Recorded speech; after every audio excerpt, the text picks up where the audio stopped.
This is the 10th week, I think. I believe it's the 10th week. I don't know. Anyway, we're back from vacation, and now we need to get started. Okay, Chapter 10, Young Adulthood. Don't ask me why I picked this this PowerPoint slide. I have no idea. I don't remember why. Okay, so our teenagers are turning into adults. So how do they do that? What it means to become an adult: accepting responsibility for oneself, making independent decisions, becoming financially independent.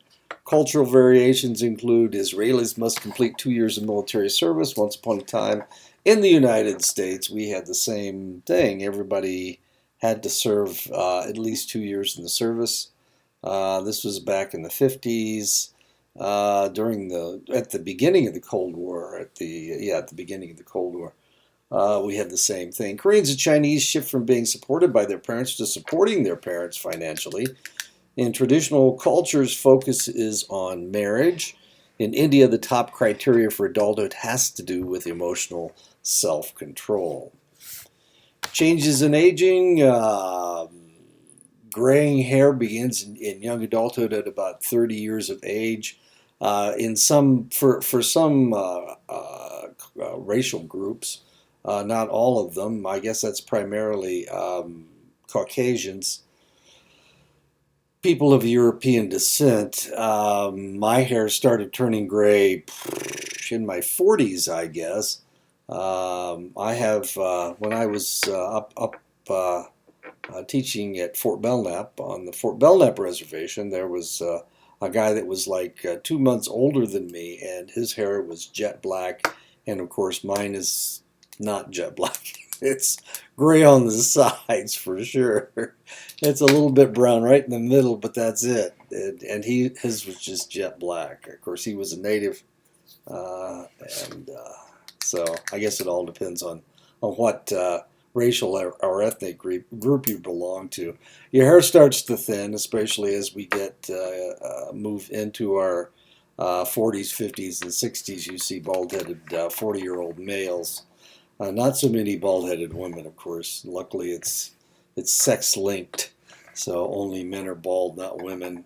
You rarely see a bald woman. Skin becomes looser and wrinkles appear, and of course that's always a shock to everyone. Cholesterol and fat begins to accumulate as metabolism decreases with age, and of course, we think we have the same capability of staying away from problems, but the reality is that that as we age, our basal metabolism rate declines. Immune system ages, a reduction of T cells and B cells, making the individual more susceptible to disease. And those are the changes in aging. And there you go. Thin hair begins to turn gray. Your hairline recedes. Baldness begins. I have a bald spot on top of my head. Of course, I'm 71 years old. So I deserve that bald spot, I guess. Wrinkles begin. Your skin becomes looser. Your thymus decreases in T cells. And for that reason, your immune system is not as strong as it was before.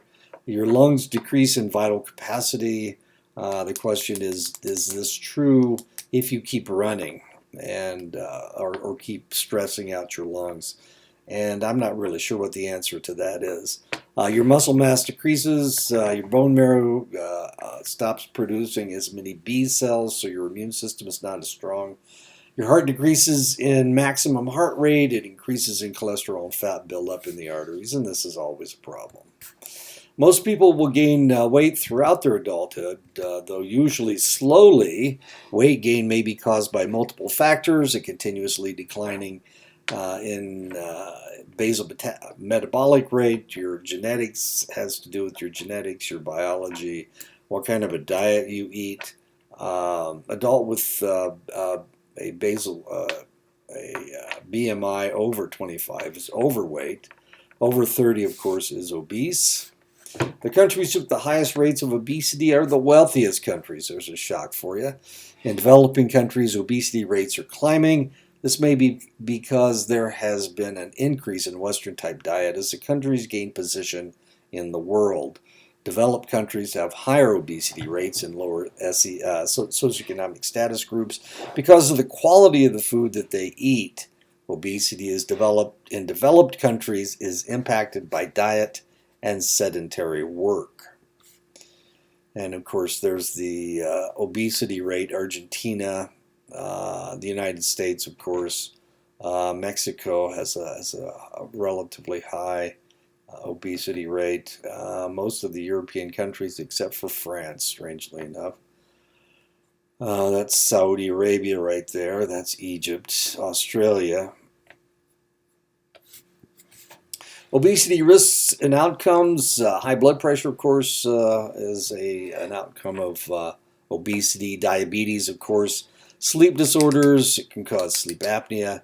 Digestive problems. Teasing, of course. Teasing, ridicule, discrimination, difficulty finding a romantic partner, and which, of course, makes you depressed.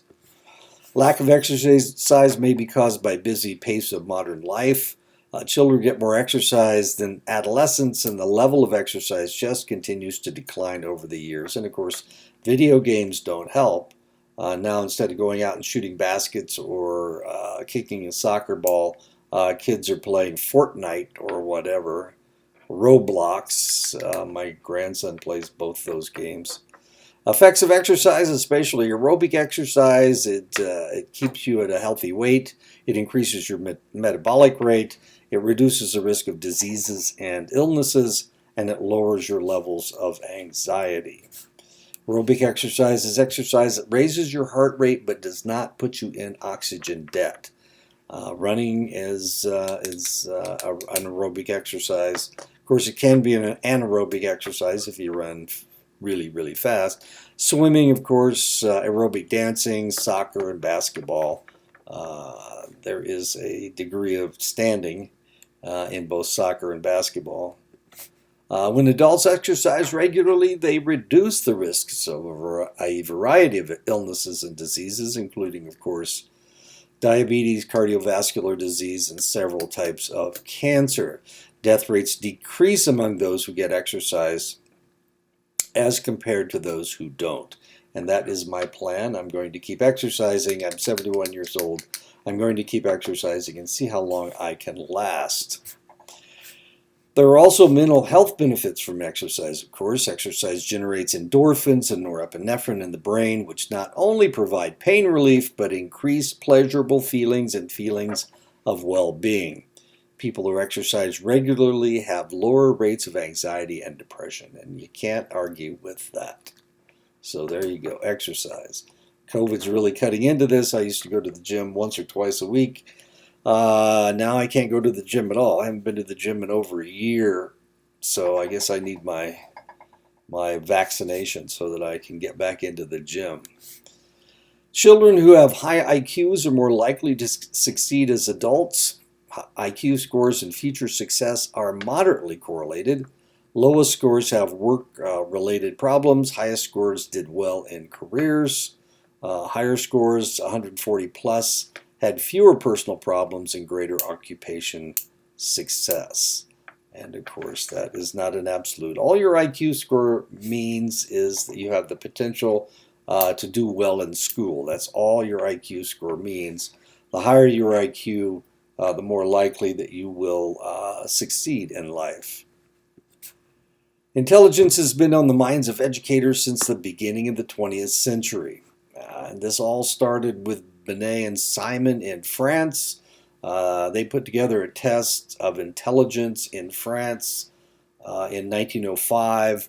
What they were trying to do was free the French educational system of individuals who were not intelligent enough to succeed, so they would put them in special schools. That was the idea. So the test, the original Binet-Simon intelligence test, was a test to eliminate individuals that couldn't function in school. It showed that they didn't have the intellect to be able to to be successful. Benet brought the test to the United States in 1913 and eventually was revised for the United States at Stanford University in California to become the Stanford Binet IQ test. And I'm sure you've heard of the Stanford Binet IQ test. During World War I, of course, we got into the war and we had a very small standing army. So they had to draft all these people into the army. And one of the things they did was give them an IQ test to determine what they should be doing in the army. What they realized was the IQ test was not that easy, and because of that, there were a lot of individuals that did very poorly on the test, and because of that, they said that the intelligence level of men in the Army was just barely above moronic. In other words, they had IQs that were well below 100. They were above 70, but they were not much above 70. They actually had two IQ tests, one for people that could read and one for people that couldn't read, because there were a number of men who joined the Army who had never gone to school. A lot of these individuals were from the South because the South didn't have public education.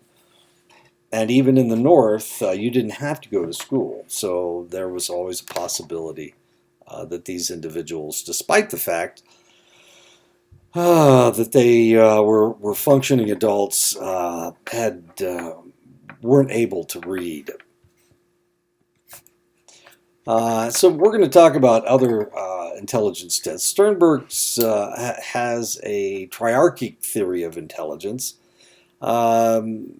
According to Sternberg, there are three components to intelligence.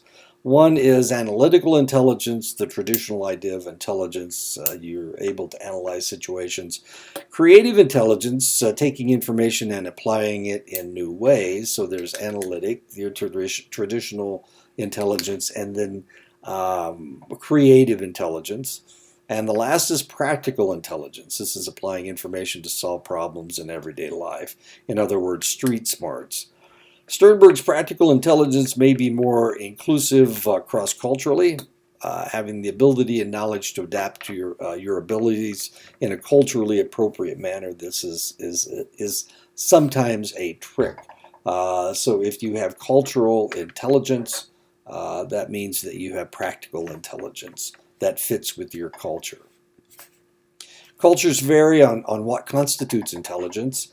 In China, intelligence includes humility, self-knowledge, and freedom from conventional standards of judgment. That's in China. In Zambia, intelligence concepts emphasize cooperativeness and obedience. Intelligence in Kenyan adults includes responsible participation in family and social life. In Zimbabwe, the word for intelligence, ngwere, it literally means prudent and cautious, especially in social situations. The adult brain becomes fully developed by the middle 20s. So those of you who are have graduated from high school but haven't made it to 24, 25, 26 years old, your brain is still developing. It's still growing, which is kind of weird if you go into college right out of... I graduated from college at 21. I started college in 17, and I graduated when I was 21 years old. My brain wasn't finished yet. So what happened next? I was 21. I went into the Air Force. I went into the military. So my brain wasn't completely developed until I'd been in the Air Force for 4 years. So these individuals who go into college right out of high school, their brains are still developing. So they graduate from college at age 21 or 22. They go to graduate school. They spend 2 years getting their master's degree. Now they're 23, 24 years old. Their brains still aren't completely developed yet. So they start their PhD. And now finally their brain is fully developed. There are two aspects of cognitive development in young adulthood. One is expertise, extensive knowledge and skill in a specific field. Exposure to a specific field allows problems to be addressed efficiently. Frontal lobe maturity promotes expertise and creativity, putting new ideas together in creative ways. With expertise, the individual is able to go from problem solving to problem finding. Some rigidity can develop with age, causing creativity to peak in young adulthood. And this is, of course, a problem. Um, uh, some individuals are more progressive than others, even in old age. And other individuals want things to go back to the way that they were, so that their knowledge base would be absolute. They are more conservative. It all depends on how you think. Intimacy versus isolation is a central conflict starting in adolescence, drifting into adulthood. Often this social crisis takes place at the same time as the identity development crisis. Erikson and other researchers have observed that until the individual goes through identity development, they rarely get involved in a romantic relationship. However, Arseth has noted that often identity and intimacy develop at the same time, mutually reinforcing each other. Research shows that there are gender differences in development. Intimacy issues tend to arise in females before males. There you go. Females actually mature a couple of years before males do, and intimacy often arises before identity for females. Robert Sternberg, and that's a picture of Robert Sternberg on your right, the man with the blue suit and the yellow tie and the big teeth. Robert Sternberg proposed different types of love based on three specific qualities. This gets a little interesting. Passion is physical attraction and sexual desire, or lust. You can call passion lust as well. Intimacy is closeness and emotional attachment. And commitment is pledged to love over the long run. The three can be combined to form 7 types of love. And of course, as we talk about divorce, and there's a lot of divorce in the United States, we can see that sometimes people aren't committed to one another. Maybe the passion is gone. Maybe there is no intimacy in their relationship. And of course, that may be one of the reasons why there's such a high divorce rate in the United States. I've thought about this a lot. I find this topic quite fascinating. Part of our problem may have something to do with the music that we listen to. I just drove down here from Iowa, and I listened to my playlist. And my playlist is really kind of interesting. Not a lot of hot music. Most of it is ballads and love songs. And if you listen to those love songs, they don't always tell you to be. They tell you to be passionate. They tell you to be intimate, but commitment is not in a lot of the love songs. And of course, I'm older than dirt, so a lot of the love songs I listen to are from the 50s, 60s, 70s, and 80s. And of course, things change over time. There was a sexual revolution during that time. It's just kind of fascinating. Anyway, I think part of it may be our expectations as to what we are looking for in a relationship. And of course, Sternberg, there's all 7 of the loves, and we're going to go through all of them right now, so you don't really need to memorize them from this triangle. Liking, intimacy alone without passion or commitment. Most friendships fit this category of liking. Love, true love. This is from Princess Bride. It's a line from Princess Bride when Prince Humperdinck is marrying Buttercup. That's what the priest or the preacher says to them. Anyway, liking is intimacy alone, with no passion or commitment. Infatuation is passion alone without intimacy or commitment. It involves a great deal of physiological and emotional arousal, a heightened level of sexual desire, There's no emotional closeness, and there's no enduring commitment between the partners. Empty love is commitment alone, no passion, no intimacy. A couple may have been married for many years and have lost the passion and the intimacy in their relationship. In countries where there are arranged marriages, the early stages of the marriage tend to be empty. Commitment with no passion and no intimacy. I was just reading, I just read a play called Cat on a Hot Tin Roof. It was a play written in the 1950s. And in the 1950s, one of the things you may remember is that in the 1950s it was hard to get a divorce. And for that reason, a lot of people stayed together because they got married and they started having kids, but there was no lust in their relationship, and there was very little intimacy. They didn't really like each other a whole lot. The only thing they had was commitment, because they didn't have any way of separating themselves from one another. A lot of empty love. So, and that's what this play is about. Well, that's one of the aspects of the play, is the fact that there is a lot of empty love in that household. Big Daddy and Big Mama don't really like each other anymore. And he says that, and of course she claims that it's not true, but the reality is they don't. She likes his money, but she's not real crazy about him. Romantic love, there is passion, there is intimacy, but there is no commitment. It is joyful, it is intense, it rarely lasts for very long. And of course, a lot of men have this problem where they have commitment issues, and that can be a really serious problem. Companionate love, there is intimacy, there is commitment, but there is no passion.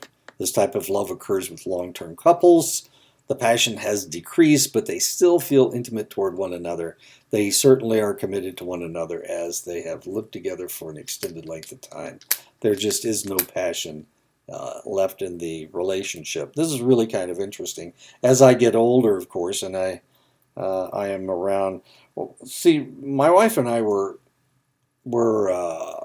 military, so because we were military, we moved around a lot. We don't really have a lot of old friends. We moved to Iowa in 2011. Moved to Iowa in 2011, so we've been there that long, but we really don't have very many old friends. So the people we meet are it's like meeting new people. You know, I mean, it's like these aren't old friends. So and we see this a lot. We see a lot of companionate love. This was, I guess, it was the way people thought you had to be back in the Victorian era.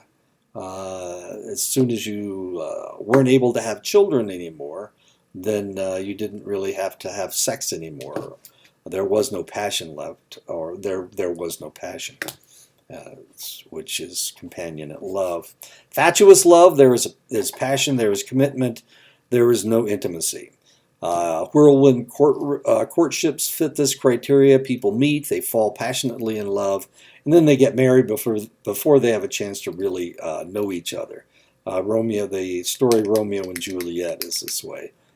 They have passion for one another. They get married, but they have really never been intimate with one another, so they don't know each other. And of course, the one true love. Why in the world did I put fatuous love up there?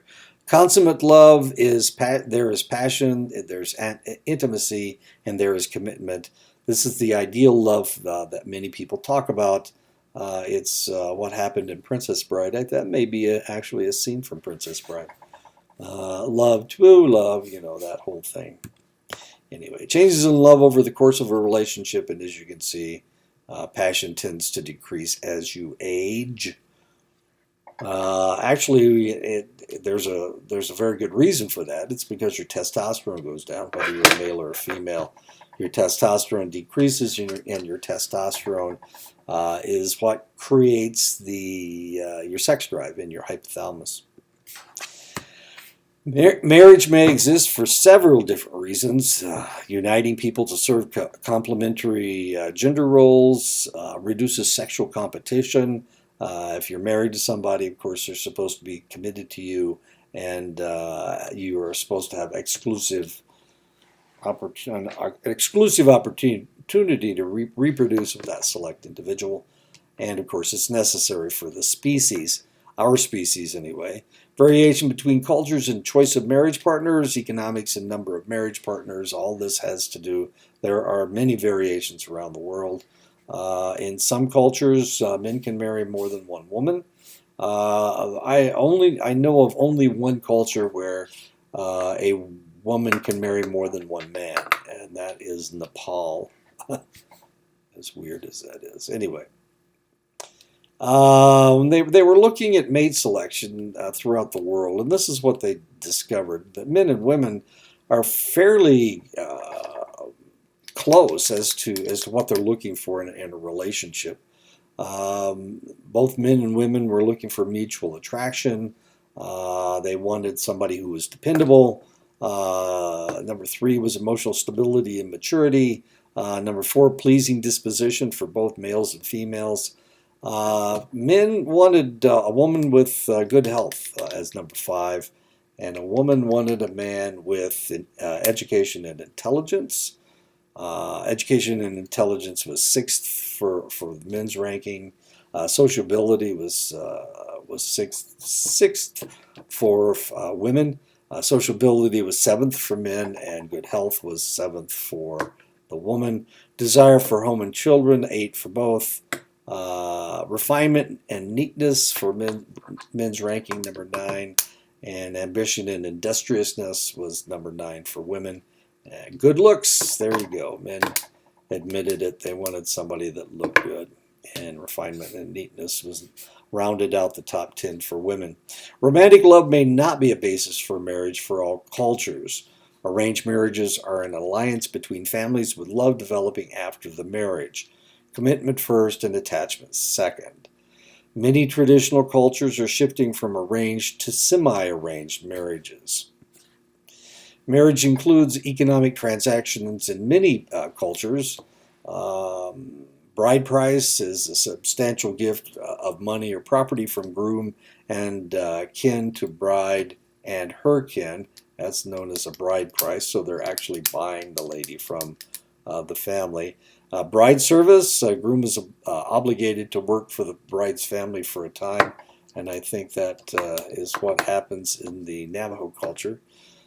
Dowry is a transfer of money or property from the bride's family to the groom. And of course, different ways of doing things. Every culture has a different way of doing things. Western view of marriage strongly based on intimacy and sexual relationships. It focuses on ideal mate, could lead to marital. If your mate is not ideal, it leads to marital dissatisfaction. Factors that predict marital satisfaction, realistic expectations, and this is the tough one, the realistic expectations. If your expectation is that you'll never disagree, or that you get to, sex is one of those things that happens on a relatively frequent basis, or that the family will be wealthy. If those are your expectations, then potentially they're not very realistic, and you need to have realistic expectations. It's good if the two share interests. It's good if they share roles and responsibilities. Some males think that there is a work that is women's work. As weird as that seems, some women think that men have to go out and make them a lot of money. And of course, shared power is another aspect of marital satisfaction. And of course, a pair changes over time, and of course, marital satisfaction has to do with continually adjusting to the changes that each of you are having. In Scandinavia, 15% of women and 5% of men are married by the age of 24. At the same time, in Hungary, which is in Eastern Europe, 70% of the women and 33% of the men are married by the age of 24. The average age of brides in the United States is 25, and the average age of bridegrooms is 27. And that is that. 56% of the adult population in the United States are married and living with their spouses. I've been married to my wife for 42 years. This is my 42nd year. We were married in 1979. She is my third wife. I was married twice before, but she is my third wife. We work hard getting along, I hope. I do, anyway. People between 25 and 34, 34.7% have never been married. Among African Americans, 53.4% have never been married. This is going to sound like I'm denigrating African Americans, but the reality is that economic situations in the United States and a continued degradation of the African American population has caused a different marital trend for African Americans than for non-African Americans. So don't read this as some kind of a racial attack. The reality is that society has created a situation where it's far more difficult for African Americans to be in a marital situation because of economic disadvantages. There may be a myriad of reasons for this trend. High unemployment among black men, especially in the South. When I was living in the South from I lived in Oklahoma from 1990 until 1994. Then we went to Japan. Then we lived in Mississippi until 1998, from 1995 to 1998. So the reality is that in the South, they are still afraid of black men, and for that reason, it's very difficult for black men to find jobs in the South.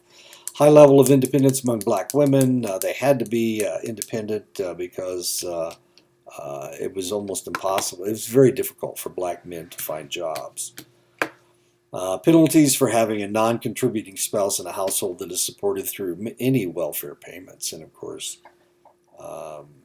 unfortunately, if you're dealing with a situation where it's difficult for African American males to find work, then welfare payments are just about the only way you can survive. For decades, researchers have been reporting that married individuals are happier than unmarried individuals, but that no longer seems to be the case. Marriage seems to increase women's stress because of unequal homemaking and childcare responsibilities. In the beginning, the two seem to have different expectations about marriage. Women seek sharing of feelings and confidences. Men tend to express intimacy through sex, practical help, companionship, and doing things together. And this can be very irritating for women, especially the part about intimacy is being shown through sex. A woman might want a hug, and a man, of course, is trying to put her in a situation where they have sex. And this is really unfortunate that people can't talk about these things. It irritates some women. I've irritated my wife, I can assure you, on several different occasions, because we don't really see things the same way. According to research, married couples have sex more frequently than single people who are not cohabitating. Most couples have more sex in the first year of marriage than they will in any other year during marriage. As people age, they tend to have sex less than they did when they were younger, and I explained this by the reduction of testosterone for both males and females. Frequency of intercourse seems to be related to a couple's satisfaction with their marriage. 21% of married men and 11.5% of married women report extramarital affairs. Younger adults are more likely to feel that extramarital affairs are acceptable, though 75% of people feel that it is always wrong. Marriage should provide emotional needs of love and intimacy, the soulmate marriage. When the soulmate marriage ends in divorce, the divorce is called an expressive divorce if the marriage doesn't provide self-fulfillment. Belief in self-fulfillment and seeking everything in marriage, the happily ever after scenario, leads to high divorce rate in the United States. And of course, this is what everybody's looking for. If you watch movies, then people will talk about, oh, he's my soulmate or she's my soulmate and we'll stay together forever. And then, of course, 3 or 4 years later, they split because defining what your soulmate is very difficult. Until the 1960s and 1970s, divorce laws in most states were very strict.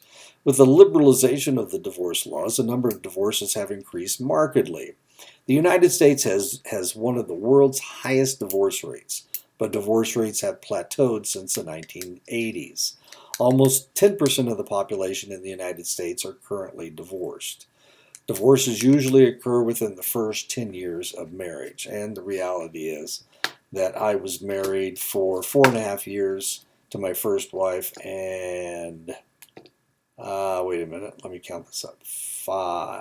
6 months with my second marriage. Causes of divorce include age at marriage, younger than 25, and my first marriage, I was 19 when I got married, and my wife was 18.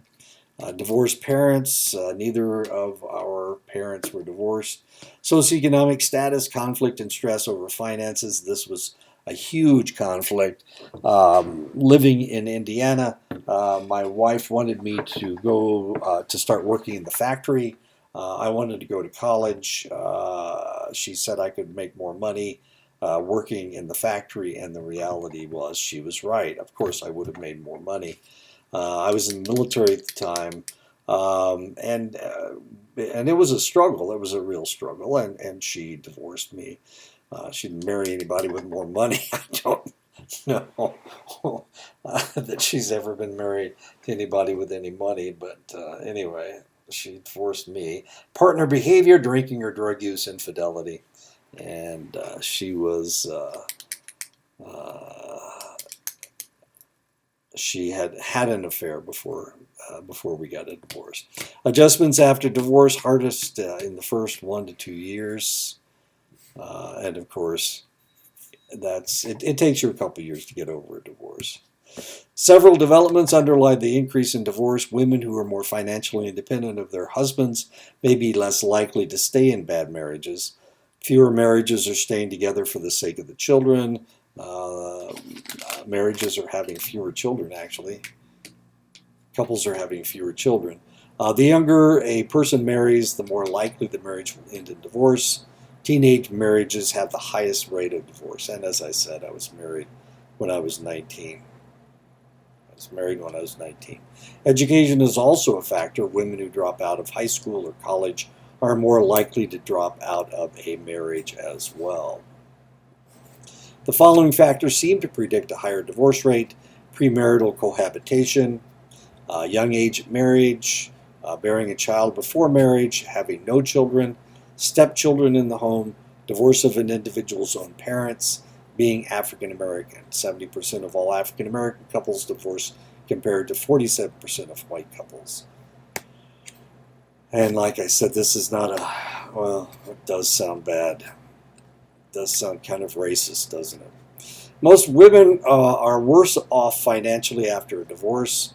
And you know, this may change. I mean, this may change if Black Lives Matter kicks in and people are African American males are able to get work. You know, all of this is that everybody will probably be very close to the same in the future. Of course, how long is it going to take for the playing field to actually become level? It has never been level. If you're white, you're always in a better situation. You're more likely to get to be hired and whatnot. Most women are worse off financially after a divorce. Alimony is awarded in divorce cases in only 15% of the cases. When divorce first started in the on a more common basis in the 1960s and 1970s, alimony was very common, so women didn't have to work. Now, of course, it doesn't happen that way. Alimony is usually awarded for only 2 to 5 years until the woman can either find work or find a new husband. Most states allow one spouse to obtain a divorce without the other spouse's consent. Usually, the woman is awarded custody of the children and child support. In about 80% of the cases, the woman is awarded the children. When it is awarded, the child support tends to be inadequate, mainly because child support, he has to make a good living in order for the child support to be adequate. 40% of divorcing women have their incomes cut by as much as 50%. Meanwhile, men's standard of living tends to rise because he is allocating a smaller portion of his income to support of his family. More than half the poor families in the United States are headed by single mothers. 80% of these women were once married. No matter how bad a marriage is, divorce is usually accompanied by feelings of failure, blame, hostility, and self-recrimination. This form of stress may result in poor health or even death. The social stigma to a divorce affects common social activities, unlike the social support a widow tends to receive. The individual who initiates the divorce may feel relief, sadness, guilt, apprehension, and anger, which is better than the victim, who in addition may feel rejection, loss of control, and powerlessness. The worst case scenario for either party is to still remain emotionally connected to the former spouse. Those who do not find a new lover or spouse will experience more emotional distress. For either sex, an active social life helps cut the emotional ties to the ex-spouse. Women of any age are more affected by divorce than men, but especially older women. And there we go. We have different ethnic groups, different racial groups. Notice the rise is steepest in the early years of marriage, reaching over 30%. Divorce peaks. Okay. Over 10 years. Yeah. So my two divorces were at 4.5 years and 5 months. 75% of divorced women will remarry. Men are even more likely to remarry than women. A woman is more likely to remarry if her first marriage was brief, she was young when it ended, she has no children, she is non-Hispanic white, she has a high school education, if she lives in the West. And of course, you guys do live in the West, you live in the Southwest. I lived in the Midwest. So remarriages, my first wife has been married 5 times. Yeah, I think it may be 6, but I'm pretty sure it's 5. Remarriages tend to be less stable than first marriages, and of course, she just kept getting married and divorced and married and divorced. I'm not exactly sure why. Why marriages work? There has to be a sense of commitment, enjoyable relationship between the two, intimacy balanced with autonomy, good communication, similar perceptions of the relationship. Religious orientation is a contributing factor. Quick conflict resolution, showing anger is good. Pouting shows an unwillingness to communicate. So if you've got a pouter for a spouse, I apologize. That's unfortunate. It's okay to show anger as long as you display your anger and then get over it. If you don't get over it, then you pout. Compared to married young adults, it was thought being single led to increased mental health problems, physical health problems, and substance abuse. Thorough analysis has shown all these negative effects were overblown. In fact, the least happy people seem to be the people in an unhappy marriage, even compared to people who are separated, divorced, or widowed. So being in an unhappy marriage is terrible. The happiest people in the world are the people of Finland, and most of the Scandinavian countries are in the top 10. All the Scandinavian countries, including Iceland, are in the top 10. So if you want to be happy for the rest of your life, move to Scandinavia. Norway, Sweden, Denmark. Ethnic variations exist in singlehood. African Americans have higher rates of cohabitation than other groups. By age 40, 41% have never married. In Asian countries, at least in urban Asian countries, one-third of women 30 to 34 are single. In Japan, single young adults are the happiest group. One-third of Japanese women between 30 and 34, and 20% of women between 40 and 44 have never married. They're not just not getting married. These individuals are not having sex. The results for virginity in Japan is almost identical to this. Nearly all of unmarried adults in Japan continue, to live at home even into their 40s. They live at home with their parents. There are similarities between homosexual and heterosexual partnerships. Both seek long-term relationship based on love, affection, mutual respect. Both seek out similar partners. They have similar areas of conflict: money, sex, and household tasks. Differences include gay couples have open relationships and tolerate sexual episodes more than lesbian or heterosexual couples. This may be changing as the times change. If you understand how the gay community functioned, of course it was illegal to be gay in the United States and in England for the longest time. In some states, and until the 1990s. And for this reason, they had to sneak around in order to have sex. A lot of people were hiding in heterosexual relationships and having affairs with males. And you can see these. You can see if you watch old movies about bathhouses and whatnot. They were what was happening. Gay males were going to select places and having copious amounts of sex. Of course, this may, with the legalization of gay marriage, all of this may change in the future. This is looking at what has happened in the past. You can't predict what's going to happen in the future, of course. You can't say, homosexual marriages, homosexual relationships are going to stay as open relationships. You just never know. You just don't really understand these things. But we can look at what happened in the past. Many differences are fading as acceptance increases. Higher sexual activity among gay couples. These are gay males, of course. Lesbian couples have the lowest frequency of sexual activity. I'm not exactly sure how they judge that. Many differences are fading. Gay marriage is now legal in the United States, in Belgium, Canada, the Netherlands, Spain, Britain, New Zealand, Norway, Switzerland, Sweden.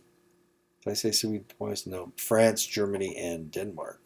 And there's all your Scandinavian countries, except for Finland. Finland's not in there. No, it's not. Sexual peak occurs during young adulthood. This is when it's socially acceptable to,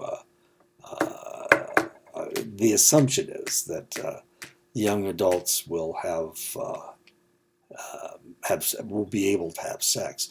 There is an implied pressure to have children, of course, for couples. Western countries report sexual activity as less about children and more for intimacy. Men report more sexually motivated behaviors than women. Men masturbate more than women do. They seek sexual stimulation more frequently than women do, and they have more sexual thoughts. There used to be statistics on these, but I think those were probably had to do with what was going on in the 70s and 80s during the sexual revolution. So we won't even mention those statistics. In traditional countries, becoming a parent is extremely important. Fertility is a goal of a woman, and men enjoy greater status. Is goal of okay. Women unable to give birth are objects of pity and scorn. This is in traditional countries. In developed countries, parenting is a choice and may not be extremely important. Parents are more likely to be on their own, although there are ethnic group differences. African American, Hispanic, Native American, Asian, all have different expectations.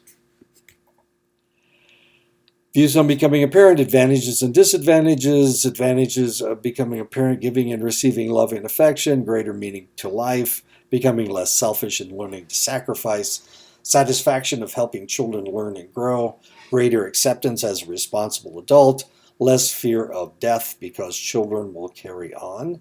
The disadvantages: loss of your freedom, restrictions on choices, not enough time for both family and work, less time with spouse or partner, worries over children's health and safety, financial stress, fear that children will turn out badly or be unhappy. In traditional cultures, gender roles are well defined and parenting fits the roles. Female roles include running the household, caring for the children, tending the crops, or making items that can be sold. Male roles include providing economically for his family.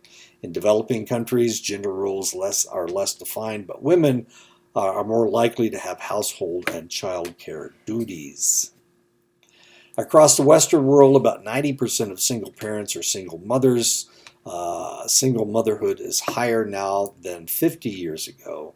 Rates of single parenthood in the United States runs at around 40%. And as I said before, most of the reason this is not the statistic I was mentioning before, the statistic, women get custody of the children about 80% of the time, men about 20% of the time.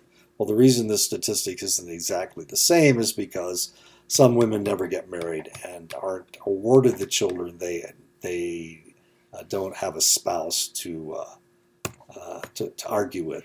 In the United States, there are ethnic and educational differences. Rates among African Americans run around 70%. Rates among white females runs around 40%. Single parenthood households in the United States, and this is where I live in Iowa. I live right there.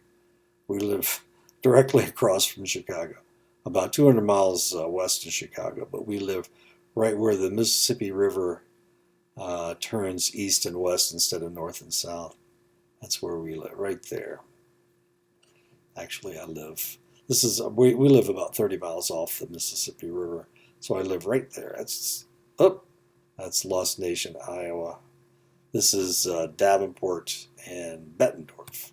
And on the other side of the river is Moline and Rock Island. It's called the Quad Cities. This is where you guys live. Arizona and New Mexico, as you can see, has high single-parent family rate.